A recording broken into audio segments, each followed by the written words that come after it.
აჭარის ჯანდაცვის ministris მოადგილე დღეს შეზღუდული შესაძლებლობების მქონე პირებს დემოკრატიული ჩართულობის ცენტრში შეხვდა. ლევან გორგილაძემ სამინისტროს მიერ 2014 წელს განსახორციელებელი პროგრამების პრეზენტაცია მოაწყო.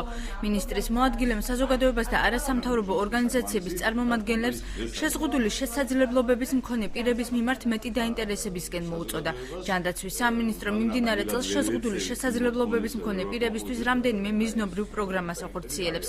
შეხვედრაზე ასევე ითქვა, რომ ქალაქში პანდუსების ნაკლებობა და ამ მხრივ პრობლემები ჯერ კიდევ გადაუჭრელია. შეხვედრას ორგანიზებას არასამთავრობო ორგანიზაციები ცვლილებები თანაბარი უფლებებისთვის და არ ტვეი უწევდნენ. მსგავსი დიალოგების მნიშვნელობა თუნდაც იმ მხრივ არის ძალიან დიდი, რომ უბრალოდ ისეთ საზოგადოების ისეთი ნაწილი, რომლებიც არიან შეზღუდული შესაძლებლობის მქონე პირები, ვერ ახერხებენ საზოგადოების გახსნილებზე დასრებას, თუნდაც ყოველთვის ვერ ახერხებენ ტელევიზიებს მიადონენ თვალი. შეზღუდული შესაძლებლობის მქონე პირები შეიძლება მიიღონ ინფორმაცია დაგეგმილი სოციალური პროექტების შესახებ, თუ რა იგეგმება ამ კუთხით, აგრეთვე გაეცნობიან პირადად მათ შესახებ, თუ როგორ დაეხმარება მთავრობა. გულიმტკივა ის, რომ დღემდის ვაფშე არანაირი დახმარება, არანაირი ყურადღება, რამდენიმე დახმარება ვთხოვე.